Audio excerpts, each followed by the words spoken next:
Hello students, again you're welcome in my channel Agriculture Math and Physics. Today we will discuss some important questions for the examination for class 10th. In these questions, today we have discussed an important questions which are taken from the first chapters, real number.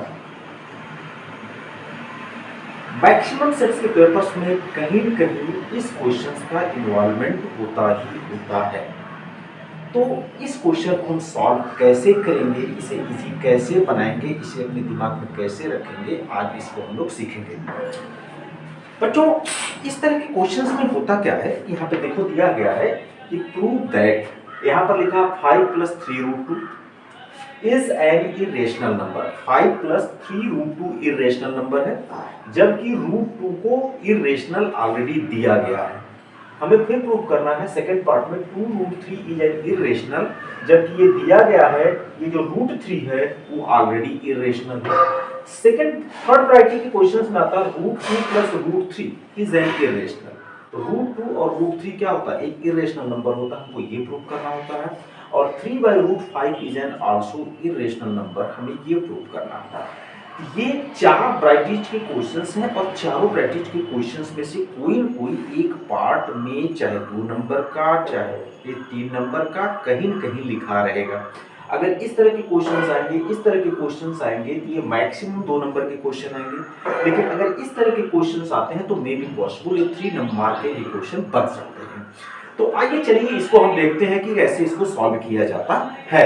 तो first question यहाँ पे लिखा हुआ है कि हमें prove करना है 5 + 3√2 को क्या प्रूव करना है, इरेशनल प्रूव करना है। तो बेटा जब भी किसी भी नंबर्स को इरेशनल प्रूव करना होता है तो मैं यहाँ कॉन्ट्रडिक्शन का कॉन्सेप्ट लेकर के आता हूँ, अर्थात उसे पहले ही मान लेता हूँ ये इरेशनल नंबर नहीं है बल्कि ये रेशनल नंबर है। तो हम मानेंगे लेट 5 + 3√2 इज एन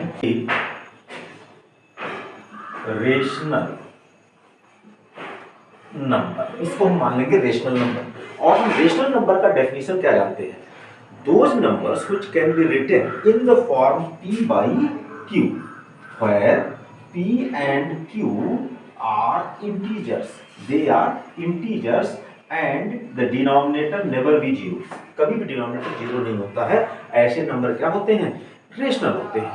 तो अगर आपने इस नंबर को रेशनल माना है तो इस फॉर्म का होगा, तो हम इसको लिख लेंगे so this can be written as 5 + 3√2 can be written as p/q। अब इस 5 को हम लेके जाएंगे क्योंकि यहाँ पर इस चीज को जो √2 है, एक आपको इरेशनल ऑलरेडी दिया हुआ क्वेश्चन में लिखा है it being given that √2 is irrational, तो इसको हम यही रखेंगे, बाकी सारी चीज को राइट में लेके जाएंगे। तो सबसे पहले 5 को लेके जाएंगे, एक टर्म है तो इसको इधर लेके जाएंगे तो हो जाएगा p/q - 5, एलसीएम लेंगे, डिनोमिनेटर में q आएगा, ऊपर आएगा क्या q 1 जा 1 का p में मल्टीप्लाई करेंगे क्या आएगा p, माइनस साइन उतरेगा, इसका डिनोमिनेटर 1 है, 1 से q को डिवाइड करेंगे, q टाइम्स आएगा, q का मल्टीप्लाई 5 में करेंगे आएगा 5q = 3√2। अब ये क्या आएगा, √2 = p - 5q/3q।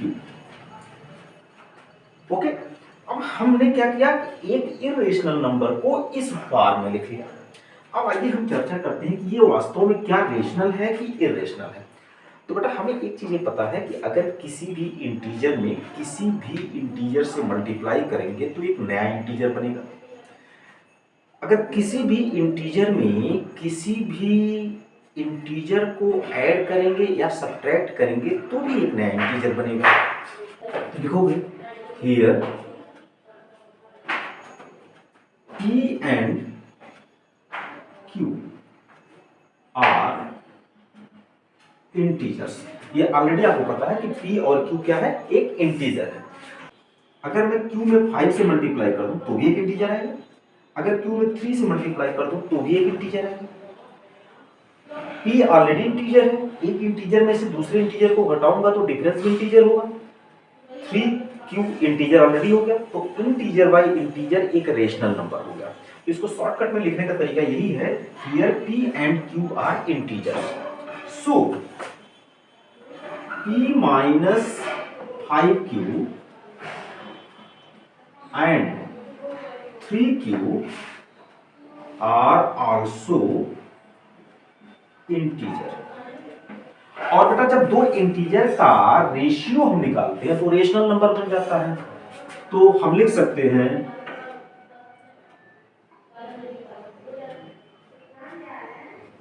इंटीजर्स। सो हम लिख सकते हैं p minus 5q by 3q is a rational. अब बच्चों ये जो राइट हैंड साइड है वो बन गया रेशनल, तो लेफ्ट हैंड साइड भी क्या बनेगा, रेशनल बनेगा। Then we can say then √2 is also a rational.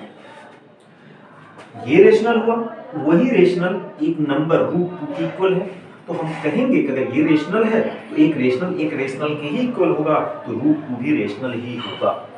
But we know that √2 is an irrational, but √2 is an irrational. This contradicts our assumption. Hence 5 plus 3√2 is an irrational. Okay. इसी तरह से अगर हम इस second part को prove करने की कोशिश करें तो सेम प्रोसेस बेटा, हमें प्रूव करना है कि 2√3 is irrational, it being given that √3 is rational.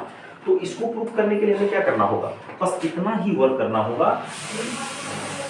इस केस में, सेकंड पार्ट के केस में हमें क्या लिखना होगा, यहाँ पर इस चीज को क्या लिखना होगा, 2√3। इस चीज को लिखना होगा 2√3। अगर हम 2√3 लिखेंगे तो ये क्या हो जाएगा, 2√3 p/q के फॉर्म में होगा। इसे सिंप्लीफाई कैसे करेंगे, इसे देखो तो इसको लिखा जा सकता है √3 = p/2। तो इस साइड में देखोगे तो p/a होगा 2q। अब देखो अगेन यहाँ क्या है, p और q। अगेन देखो p और q क्या है, इंटीजर है। p और q इंटीजर है और डिनोमिनेटर में 2 से मल्टीप्लाई है, तो ये हम कह सकते हैं सो 2q इज आल्सो इंटीजर। और अगर ये इंटीजर है तो हम लोग कहेंगे p/2q क्या बनेगा, एक रेशनल बनेगा। p/2q क्या बनेगा, एक रेशनल बनेगा। अगर वो रेशनल बनेगा तो ये जो √3 है, अगर ये पूरा का पूरा रेशनल बन गया तो ये √3 भी क्या बन जाएगा, रेशनल बन जाएगा। देन हम लिखेंगे √3 इज आल्सो इरेशनल। अगर √3 आल्सो रेशनल है बट √3 क्या है, इरेशनल, इट इज गिवन। वहां पे क्वेश्चन में दिया है it is given √3 is irrational, और ऑलरेडी आप जानते हो √3 इरेशनल है। This contradicts our assumption. ये हमारे एजम्पशन को क्या करता है, रॉन्ग करता है। और मेरा एजम्पशन क्या है कि 2√3 एक रेशनल नंबर है, तो वो अगर एजम्पशन ही रॉन्ग हो गया, इसका मतलब क्या होगा, यहाँ हम लिखेंगे 2√3 is an irrational. So this is the proof of the second part. Third part is √2 plus √3 is an irrational. We want to show this. तो अगेन हमें वही वर्क करना पड़ेगा जैसा कि पिछले दो क्वेश्चन में करना पड़ा। हमें क्या सपोज करना पड़ेगा, late √2 plus √3 is a rational। अगर ये रेशनल है तो इसको p/q के फॉर्म में लिखा जा सकता है, जहां p और q क्या है, where p and q are integers and q does not equal to 0, ये लिखना होगा। अब हम इसमें से किसी एक को, चाहे √2 को चाहे √3 को राइट साइड में दे देंगे, तो हम लिख लेते हैं √3 = p/q माइनस √3। सॉरी 2 को लेके जा रहे हैं तो माइनस √3। अब इसमें हम दोनों तरफ क्या करेंगे, स्क्वायर करेंगे, तो लिखेंगे ऑन स्क्वायरिंग, क्योंकि बेटा √3 यहाँ भी है, √2 यहाँ पर भी है, तो हमें स्क्वायर करना होगा। तो लिखेंगे ऑन स्क्वायरिंग बोथ साइड्स। इधर क्या होगा 3 और इधर क्या होगा p by q minus root two का होल स्क्वायर।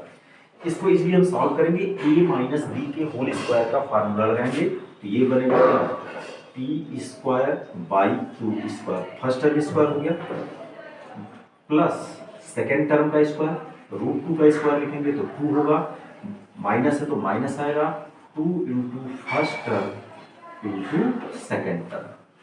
काम करते हैं, 3 को इस साइड लेकर के जाते हैं, इसको इस साइड लेके जाते हैं और इस पूरे टर्म को इस साइड लेके आते हैं। तो ऐसा करने से ये निगेटिव है, ये इस साइड आएगा पॉजिटिव हो जाएगा, ये बनेगा 2 into p by q into root two is equal to p square by q square. ये तो इस साइड चला है, ये टर्म यहाँ बचा रह गया और इस थ्री को इस साइड करेंगे तो विथ नेगेटिव साइड आएगा। इसको सॉल्व करेंगे तो क्या बनेगा, आगे यहाँ पे मैं बना देता हूँ 2 root two p by q, इसको एडजस्ट कर लिया और यहाँ पर हो गया कितना, p square by q square minus 1, LCM लेंगे तो ये हो जाएगा p square minus q square by q square, ये एलसीएम लेंगे तो रूट 2 पी बाई क्यू हुआ। अब रूट 2 के साथ जो भी चीजें मल्टीप्लाई है उसको इस साइड दे देंगे तो ये हो गया P square minus q square by q square, ये इधर जाएगा तो देखो बेटा 2 और p न्यूमरेटर में है तो इधर आएगा डिनोमिनेटर में आएगा, q डिनोमिनेटर में है इधर जाएगा न्यूमरेटर में आएगा, ये q से फॉरवर्ड कर जाएगा तो हमें मिलेगा क्या, p square minus q square by 2p और ये q यहाँ बच गया इंटू q हो गया। तो यहाँ पर हमको क्या मिला, रूट 2 इज इक्वल टू क्या हो गया, P square minus q square by 2pq आया। अगेन बेटा आप सोचो, एक इंटीजर का दूसरे इंटीजर में मल्टीप्लाई करोगे इंटीजर मिलेगा, फिर उसमें 2 का मल्टीप्लाई करोगे अगेन इंटीजर मिलेगा, ये तो क्लियर हो गया, ये इंटीजर। ऐसे मान लो p की वैल्यू अगर मैं 3 ले लूँ, q की वैल्यू मैं 2 ले लूँ तो 3 इंटू 2 6 और 6 का 2 में मल्टीप्लाई करोगे 12, इंटीजर हो।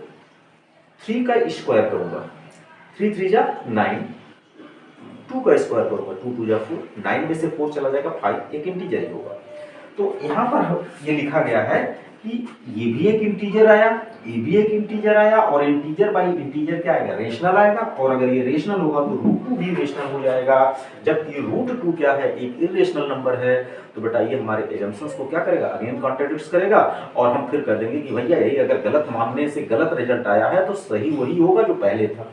तो हमको लिखना होगा here p and q are integers, so जो numerator p square minus q square and denominator क्या है 2pq आर आल्सो इंटीजर्स, ये क्या हो जाएंगे, इंटीजर्स हो जाएंगे।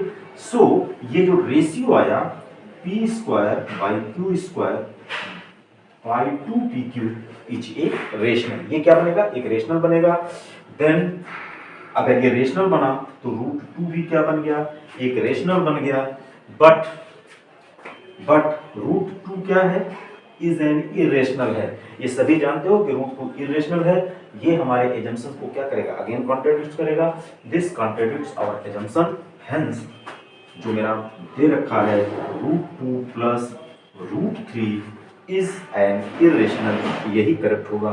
इस तरह इसका प्रूफ लिखेंगे। आते हैं नेक्स्ट क्वेश्चन की बात करते हैं। तो नेक्स्ट क्वेश्चन भी यही होगा, जैसा कि लिखा है कि हमें प्रूव करना है कि 3/√5 इज इरेशनल, ऐसा प्रूव करना है।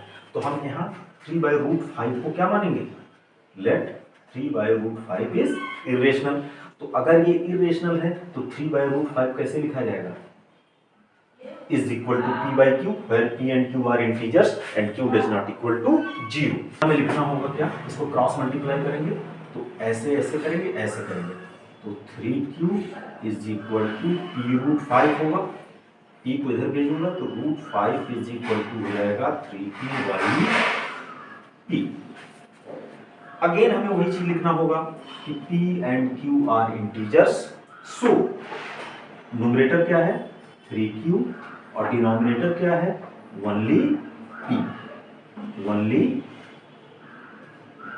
p is also integers. So यहाँ हम क्या लिखेंगे, जो रेशियो आया, दो इंटीजर का रेशियो हमेशा क्या होता है, एक रेशनल होता है। हमने लिखा 3q/p इज रेशनल, और अगर 3q/p रेशनल है तो इसका मतलब इसके रेशनल होने पर ये √5 के इक्वल है, तो √5 भी क्या होगा, एक रेशनल ही होगा। और अगर ये रेशनल होगा तो हम जानते हैं ऐसा संभव नहीं होता है, √5 एक इरेशनल नंबर है। This contradicts our assumptions, so we can say that 3/√5 is an irrational. तो मुझे आशा है कि इन चारों क्वेश्चंस को अगर आप सॉल्व कर लेते हो तो इस तरह का अगर कोई भी क्वेश्चन दिया जाता है केवल उसके डिजिट चेंज कर दिए जाएंगे, आप क्वेश्चन को इजीली लिख सकते हो। Thank you.